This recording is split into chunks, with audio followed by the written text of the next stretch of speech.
ನಿರಾಕಾರ ಗುರು ಗುರುರೇ ನಿರ್ಗುಣ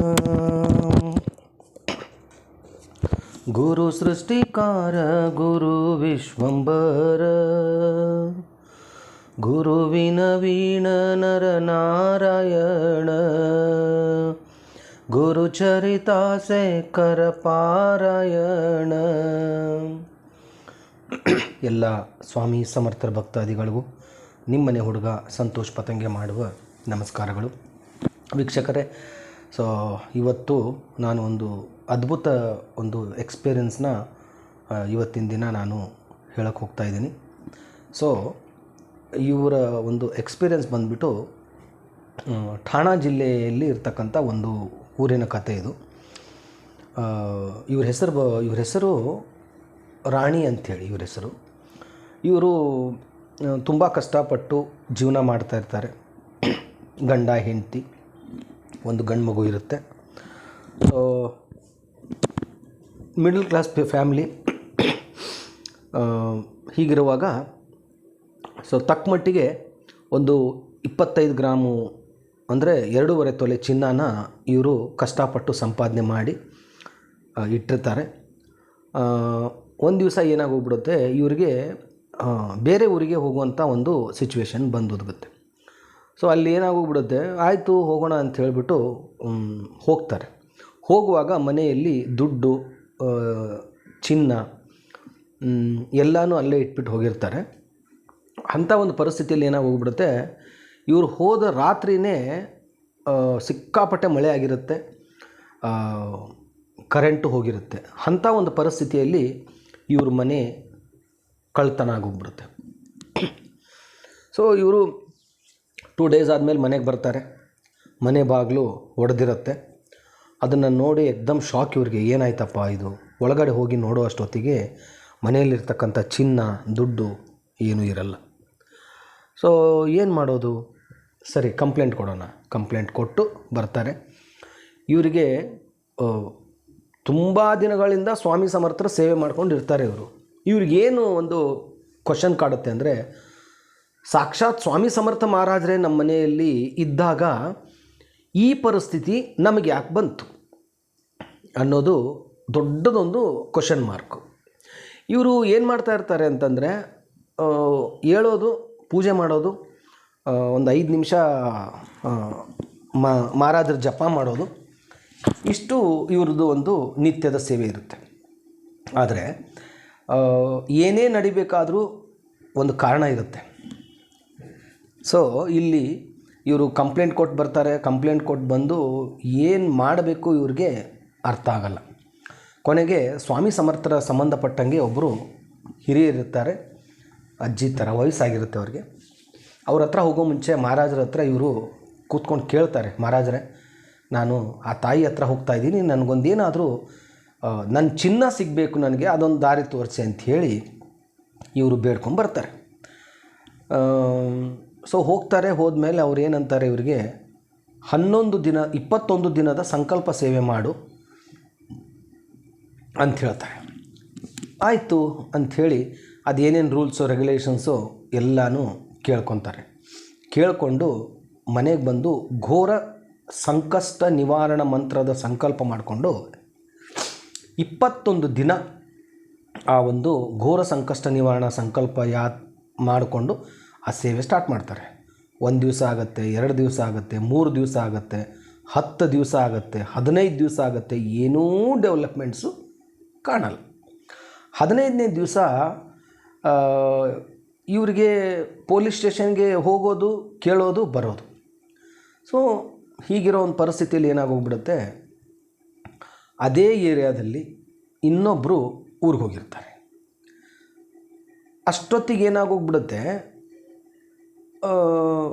ಊರಿಗೆ ಹೋಗುವಾಗ ಅವರು ಪೊಲೀಸ್ ಸ್ಟೇಷನ್ಗೆ ಒಂದು ಫಿರ್ಯಾದಿ ಕೊಟ್ಬಿಟ್ಟು ಹೋಗಿರ್ತಾರೆ, ಅಂದರೆ ಕಂಪ್ಲೇಂಟ್ ಕೊಟ್ಬಿಟ್ಟು ಹೋಗಿರ್ತಾರೆ. ನಾವು ಊರಿಗೆ ಹೋಗ್ತಾ ಇದ್ದೀವಿ, ನಮ್ಮ ಮನೆಗೆ ರಕ್ಷಣೆ ಕೊಡಿ ಅಂಥೇಳಿ ಒಂದು ಫಿರ್ಯಾದಿ ಕೊಟ್ಬಿಟ್ಟು ಹೋಗಿರ್ತಾರೆ. ಸೊ ಇಲ್ಲಿ ಏನಾಗೋಗ್ಬಿಡುತ್ತೆ, ಇದು ಸ್ವಾಮಿಯ ಸೃಷ್ಟಿನೋ ಸ್ವಾಮಿಯ ದೃಷ್ಟಿನೋ ಅದು ಅವರಿಗೆ ಗೊತ್ತು. ಇಲ್ಲಿ ಸೊ ಅವರು ಯಥಾ ಪ್ರಕಾರ ಊರಿಗೆ ಹೋಗ್ತಾರೆ. ಈಗ ಫಿರ್ಯಾದಿ ಕೊಟ್ಟ ಮೇಲೆ ಪೊಲೀಸ್ ಸ್ಟೇಷನಿಂದ ಅಲ್ಲಿ ಜನನ ಕಳಿಸ್ಲೇಬೇಕು ಅಂಥೇಳಿ ಪೊಲೀಸ್ ಸ್ಟೇಷನಿಂದ ಒಂದಿಬ್ಬರು ಪೊಲೀಸರನ್ನ ಅಲ್ಲಿ ಗಸ್ತಿಗೆ ಹಾಕ್ತಾರೆ. ಗಸ್ತಿಯಲ್ಲಿ ಹಾಕಿರ್ತಕ್ಕಂಥವ್ನು ಅದರಲ್ಲಿ ಒಬ್ಬರು ಏನು ಮಾಡ್ತಾರೆ, ಇಲ್ಲ ನಾವು ಪೊಲೀಸ್ ಡ್ರೆಸ್ಸಲ್ಲಿ ಹೋದರೆ ಕಷ್ಟ ಆಗುತ್ತೆ, ನಾವು ಬಿನ್ ಡ್ರೆಸ್ಸಲ್ಲಿ ಹೋಗೋಣ ಅಂತೇಳಿ ಬಿನ್ ಡ್ರೆಸ್ಸಲ್ಲಿ ಇವ್ರು ಏನು ಮಾಡ್ತಾರೆ, ಕದ್ದು ಮುಚ್ಚಲ್ಲಿ ಓಡಾಡ್ತಾ ಇರ್ತಾರೆ. ಹೀಗಿರೋ ಒಂದು ಸಿಚುವೇಷನ್ನಲ್ಲಿ ಬೆಳಗಿನ ಜಾವ 3 ಗಂಟೆಗೆ ಬೀಟಿಗೆ ಹೋದಾಗ ಆ ಮನೇನ ಲಾಕ್ ಮುರಿಯೋಕ್ಕೆ ಅಂತಾನೆ ಬಂದಿರ್ತಾರೆ. ಬಂದಾಗ ಸಿಕ್ಕಾಕೊತಾರೆ, ಪೊಲೀಸ್ ಸ್ಟೇಷನಿಗೆ ಕರ್ಕೊಂಡು ಹೋಗ್ತಾರೆ. ಹೋದ ಮೇಲೆ ಇಲ್ಲಿ ಅದು ಇದು ಕೋಇನ್ಸಿಡೆಂಟಾ ಅಥವಾ ಅವ್ರೂರಿಗೆ ಹೋಗೋದು ಕೋಇನ್ಸಿಡೆಂಟಾ ಅದು ಮಹಾರಾಜರಿಗೆ ಗೊತ್ತು. ಸೊ ಅವ್ರನ್ನ ತೊಗೊಂಡು ಹೋಗಿ ಸರಿಯಾಗಿ ಸ್ಟೇಷನಲ್ಲಿ ವಿಚಾರಣೆ ಮಾಡಿದಾಗ, ಇಲ್ಲ ಈ ಮನೆಯನ್ನು ಕದ್ದಿರೋದು ನಾವೇ, ನಮಗೆ ಇದೇ ಏರಿಯಾದಲ್ಲಿರ್ತಕ್ಕಂತಹ ನಮ್ಮ ರಿಲೇಷನ್ಗಳು ನಮಗೆ ಯಾರು ಊರಿಗೆ ಹೋಗ್ತಾರೆ ಅನ್ನೋ ಒಂದು ಪಕ್ಕಾ ಮಾಹಿತಿನ ನಮಗೆ ಕೊಡ್ತಾರೆ, ಅವರ ಮುಖಾಂತರನೇ ನಾವು ಈ ಎಲ್ಲ ಕೆಲಸ ಮಾಡೋದು ಅಂಥೇಳಿ ಸತ್ಯ ಗೊತ್ತಾಗುತ್ತೆ. ಅದು ಬೇರೆ ಯಾರೂ ಇರಲ್ಲ, ಇವ್ರ ಮನೆ ಪಕ್ಕದವರೇ ಇರ್ತಾರೆ. ಇದು ಹೆಂಗಂದರೆ ದುಶ್ಮನ್ ಕಹಾ ಅಂದರೆ ಬಗಲ್ ಮೇ ಅಂತೆ. ಸೊ ಕೆಲವೊಬ್ಬರಿಗೆ ಇದು ಗೊತ್ತಿದ್ದರೂ ಗೊತ್ತಿರ್ಬೋದು. ಇವ್ರ ಮನೆ ಪಕ್ಕದಲ್ಲಿದ್ದುಬಿಟ್ಟು ಇವ್ರ ಮನೆಯೇ ಕಳ್ಳತನ ಮಾಡಿ ಅಂಥೇಳಿ ಅವರು ಹೇಳಿಕೊಟ್ಟಿರ್ತಾರೆ. ಅಂದರೆ ಬೇಲಿನ ಎದ್ದು ಹೊಲ ಮೇಯ್ದಂಗೆ ಆಯಿತು ವೀಕ್ಷಕರೇ ಇದು. ಆದರೂ ಸೊ ಇಲ್ಲಿ 21 ದಿನದ ಸಂಕಲ್ಪ ಸೇವೆ ಅದು ಕಟ್ಟುನಿಟ್ಟಾಗಿ ಮಾಡಿ ಕಳೆದು ಹೋಗಿರ್ತಕ್ಕಂಥ ಬಂಗಾರ ಕಷ್ಟಪಟ್ಟು ಬೆಳೆಸಿರ್ತಾರೆ, ಅದನ್ನು ಕಷ್ಟಪಟ್ಟು ಹನಿ ಹನಿ ಸೇರಿಸಿ ತೊಗೊಂಡಿರ್ತಕ್ಕಂಥ ಚಿನ್ನ, ರಾಣಿಯವರು ಎಷ್ಟು ಅದ್ರ ಬಗ್ಗೆ ನೋವು ತಿಂದಿರಬೇಡ. ಆದರೆ ರಾಣಿಯವ್ರಿಗೆ ಒಂದು ಆತ್ಮವಿಶ್ವಾಸ ಇತ್ತು, ಏನಂತಂದರೆ ಮಹಾರಾಜರು ನನ್ನನ್ನು ಕೈ ಬಿಡಲ್ಲ. ಈ ಒಂದು ಆತ್ಮವಿಶ್ವಾಸ ಇದೆಯಲ್ಲ, ಇದು ಯಾರ ಮನಸ್ಸಲ್ಲಿ ಸ್ವಾಮಿ ಸಮರ್ಥರ ಬಗ್ಗೆ ಇರುತ್ತೋ ಅವ್ರ ಜೀವನದಲ್ಲಿ ಖಂಡಿತವಾಗಿಯೂ 101%, 1000% ಅವರು ಗೆದ್ದೇ ಗೆಲ್ತಾರೆ. ಇದು ಜ್ವಲಂತ ಸಾಕ್ಷಿ. ಇದು ನನಗೂ ಕೂಡ ಪ್ರಚೀತಿ, ತುಂಬಾ ಪ್ರಚೀತಿ ಆಗಿದೆ. ಅದು ಎಷ್ಟು ನೀವು ಹೇಳಿದ್ರು ಸಮುದ್ರದ ಆಳದಷ್ಟು ಇಳಿದಷ್ಟು ಮುತ್ತುರತ್ನಗಳು ಯಾವ ಥರ ಸಿಗ್ತಾವೋ ಆ ಥರ ಸ್ವಾಮಿಯ ಪ್ರಚೀತಿ ಕಥೆಗಳು ಸಿಗ್ತಾನೆ ಹೋಗ್ತವೆ. ಸೊ ಇದು ಕೊನೆಗೆ ಏನಾಗೋಗುತ್ತೆ, ಪೊಲೀಸ್ ಸ್ಟೇಷನ್ಗೆ ಹೋಗಿ ತಮ್ಮ ಚಿನ್ನ ತಗೊಂಡು ಬರ್ತಾರೆ. ಆದರೆ ದುಡ್ಡು ಸಿಗಲ್ಲ ಇವರಿಗೆ, ಯಾಕಂದರೆ ದುಡ್ಡು ಬಳಸ್ಕೊಂಡು ಬಿಟ್ಟಿರ್ತಾರೆ. ಸೊ ಇದನ್ನಾದರೂ ಬಂತಲ್ಲ, ಚಿನ್ನ ಆದರೂ ಬಂತಲ್ಲ ಅಂಥೇಳಿ ಸಂತೋಷಪಟ್ಟು ಒಂದು ಸ್ವಾಮಿಯ ಸೇವೆಯನ್ನು ಸತತವಾಗಿ ಮಾಡ್ತಾ ಹೋಗಿ ಜೀವನದಲ್ಲಿ ಯಶಸ್ಸು ಕಾಣ್ತಾರೆ ರಾಣಿಯವರು. ಸೊ ಈ ಥರ ಯಶಸ್ಸಿನ ಕಥೆಗಳು ನಿಮ್ಮ ಜೊತೆ ಇದ್ದಾವ, ನಿಮ್ಮ ಜೀವನದಲ್ಲಿ ನಡೆದಿದ್ದಾವ, ದಯಮಾಡಿ ಹೇಳಿ. ಯಾಕಂದರೆ ಅದು ಒಂದು ಎಕ್ಸ್ಪೀರಿಯನ್ಸ್ನ ನೀವು ಹೇಳ್ಕೊಂಡಾಗ ಅದನ್ನು 4 ಜನ ಕೇಳಿ ಸೇವೆ ಪ್ರಾರಂಭ ಮಾಡ್ತಾರೆ. ಬರೀ ನಿಮಗೊಬ್ಬರಿಗೆ ಒಳ್ಳೆಯದಾಗೋದಲ್ಲ, ಸರ್ವೋ ಜನ ಸುಖಿನೋ ಭವಂತು ಅಂತ ಹಿರಿಯರು ಗಾದೆ ಮಾಡಿದ್ದಾರೆ. ನಿಮ್ಮ ಜೊತೆ ಸ್ವಾಮಿ ಸಮರ್ಥರ ಒಂದು ಸ್ವರ್ಗಕ್ಕೆ ಬೇರೆಯವ್ರನ್ನೂ ಕರ್ಕೊಂಡೋಗಿ. ಯಾಕಂದರೆ ನೀನೇನು ಮಾಡಿ ಬಂದಿದೆಯಾ ಅಂತ ಸ್ವಾಮಿ ಕೇಳಿದಾಗ ಸ್ವಾಮಿ ಮುಂದೆ ಕೈ ಕಟ್ಕೊಂಡು ನಿಲ್ಲಬಾರ್ದು, ನೀವು ಅವ್ರ ಮುಂದೆ ಹೇಳಬೇಕು ನನ್ನ ಹಿಂದೆ ಸಮುದ್ರ ಇದೆ ಅಂತೇಳಿ. ಈಗ ನಾನು ಹೆಂಗೆ ಹೇಳ್ತೀನಲ್ಲ, ಸೊ ನಾನು ಕಷ್ಟದಲ್ಲಿದ್ದರೂ ಸುಖದಲ್ಲಿದ್ದರೂ ಎಷ್ಟೋ ಸಾರಿ ಎಕ್ಸ್ಪೀರಿಯೆನ್ಸ್ ಹೆಂಗಾಗೋಗ್ಬಿಟ್ಟಿದೆ ಅಂತಂದರೆ, ನನ್ನ ಎಕ್ಸ್ಪೀರಿಯೆನ್ಸು ನಾನು ನೋವಲ್ಲಿದ್ದಾಗ ಕೂಡ ನನಗೆ ಫೋನ್ ಮಾಡಿ ಹೇಳೋರು, ಸಂತೋಷ ಅಣ್ಣ ನೀವು ಸೇವೆ ಹೇಳಿದ್ರಿ, ನನಗೆ ಈ ಥರ ಒಳ್ಳೆಯದಾಗಿದೆ, ವಿಲ್ ಬಿ ಪ್ರೌಡ್. ನಂಗೆ ತುಂಬ ಪ್ರೌಡ್ ಇದೆ ಅದ್ರ ಬಗ್ಗೆ, ಹೊಟ್ಟೆ ಕಿಚ್ಚಿಲ್ಲ. ಸೊ ತುಂಬ ಆ ಥರ ಎಕ್ಸ್ಪೀರಿಯೆನ್ಸ್ ನನ್ನ ಜೀವನದಲ್ಲಿ ಅನ್ಬಿಲೀವಬಲ್ ಎಕ್ಸ್ಪೀರಿಯೆನ್ಸ್ಗಳು ಆಗಿದೆ.